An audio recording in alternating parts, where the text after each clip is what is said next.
Bone spurs, and when should you get them removed? Hello, this is Dr. Siddharth Ambar, physician here at Chicago Arthritis and Regenerative Medicine, expert in rheumatology and regenerative medicine. Comment on a post that I had about bone spurs and do they need to be removed. Someone mentions that they had a really significant bone spur that was shredding their Achilles tendon. They had it removed and they have had a great response. This is where medicine goes from being strictly a science to an art. Bone spurs, in some cases, should definitely be removed. In other cases, they should not be removed. It really depends. So, for example, let's say in this person's case, they have a bone spur that is causing a significant tear or damage in their tendon. And let's say they have a limited range of motion. There's impingement when you're looking at the ankle under ultrasound.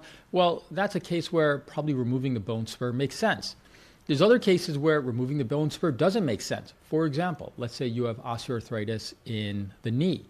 Well, part of the osteoarthritis process is that there is chronic instability due to a ligament having been chronically strained. The body will naturally put calcification into that area. That is a bone spur, but that's not what's causing pain. That person may still have good range of motion.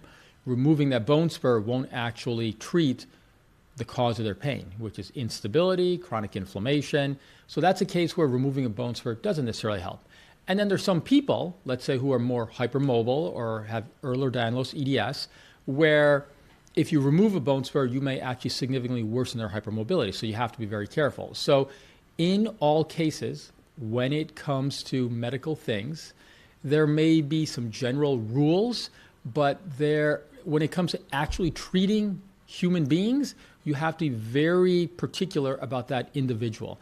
And in some cases, removing a bone spur makes a huge difference from pain to no pain. And in other people, removing a bone spur can dramatically worsen their instability and actually progress their degenerative condition. So in all cases, work with an expert and know that your particular case should be treated individually and based on your particular factors.